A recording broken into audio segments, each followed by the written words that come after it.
दो दीवाने शहर में कहानी है शशांक और रोशनी की। शशांक का कैरेक्टर सिद्धांत चतुर्वेदी ने प्ले किया है एंड रोशनी का कैरेक्टर मृणाल ठाकुर ने प्ले किया है। जैसा कि हम सभी ने ट्रेलर में देख रखा था, शशांक को श को स बोलने की आदत है एंड रोशनी को अपनी नाक को लेकर के कॉम्प्लेक्सिटी है। वो बिना चश्मे के अपीयर नहीं कर पाती है क्योंकि उनको कोई कॉम्प्लेक्स है कि उनकी नाक अच्छी नहीं है। शी स्कार्ड, उनके साथ चाइल्डहुड में कुछ ऐसा व्यवहार करा गया था कि ये स्कार उनके साथ इतनी लंबी देर तक रहा है कि उनमें ये एक समहाउ इन्फीरियरिटी कॉम्प्लेक्स अपनी नाक को लेकर के बना हुआ है। हाउएवर अपनी बातों को रखने में वो बहुत ज़्यादा कॉन्फिडेंट है। वही शशांक जो है अपनी श को स बोलने वाली आदत की वजह से पब्लिक स्पीकिंग को लेकर के बहुत ज़्यादा पैनिक मोड में चले जाता है और अपनी ऑफिस में प्रेजेंटेशन अगर उन्हें देना होता है तो how he keeps escaping from such situations, कितना ज़्यादा वो पैनिक कर जाता है। ऐसी रियल लाइफ प्रॉब्लम से जुलझते हुए ये दो यंगस्टर्स इस फिल्म में दिखाए गए हैं।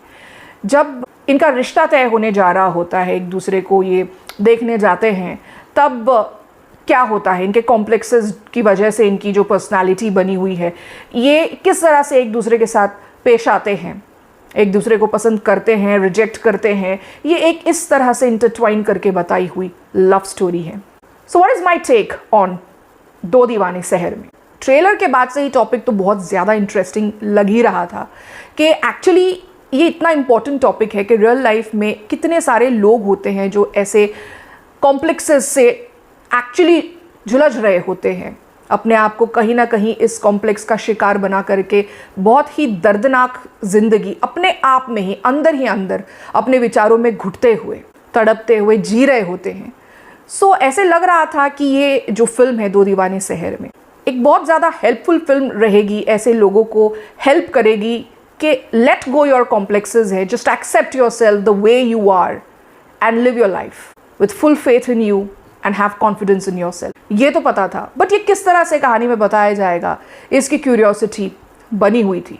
फिल्म का जो शुरुआती दौर है, यानी कि लगभग 1 घंटे के आसपास की जो फिल्म है, परीक्षाओं पर खरी उतरती है, बहुत इंटरेस्टिंग भी लगती है। दोनों कैरेक्टर्स बहुत ज़्यादा प्यारे लगते हैं, क्यूट लगते हैं। मन करता है जानने का कि एक्चुअली इनके साथ अब क्या होने वाला है, कैसे ये सारी घटनाएं अंजाम लेने वाली हैं। पता तो चलता है कि they going to help each other overcome their complexities, but how exactly ये भी थोड़ा बहुत प्रेडिक्ट हो ही जाता है, but then it is quite interesting to watch it. Film के आखिरी के जो 45 मिनट्स है, वहाँ पर फुल फॉर्म में फिल्म आ जाती है दैट इवेंचुअली जो ये पैनिक मोड है दोनों का भी अपने अपने कॉम्प्लेक्सेस को लेकर के किस तरह से उसको इवेंचुअली ओवरकम करते हैं, वहाँ पर बहुत ज़्यादा फिल्म अच्छी हो गई थी।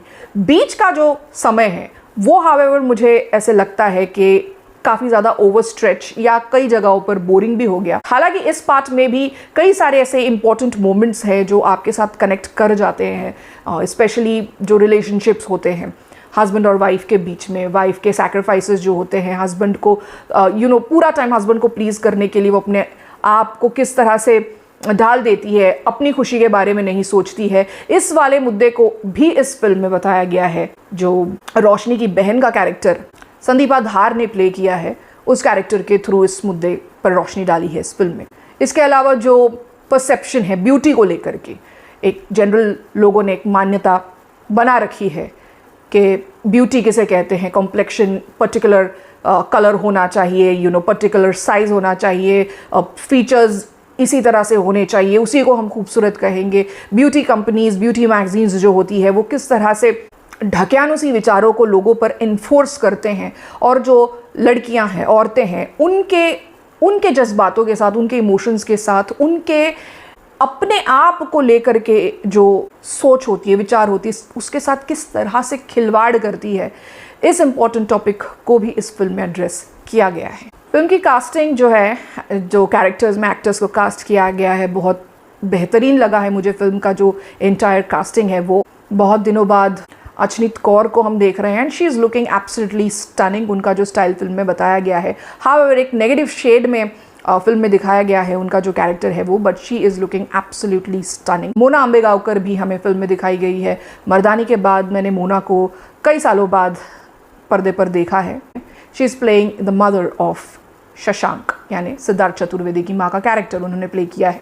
इला अरुण भी फिल्म में दिखाई दे रही है, वो भी बहुत ज़्यादा अच्छी लग रही है। शी इज़ प्लेइंग द दादी ऑफ रोशनी, यानी मृणाल ठाकुर की दादी का कैरेक्टर उन्होंने प्ले किया है।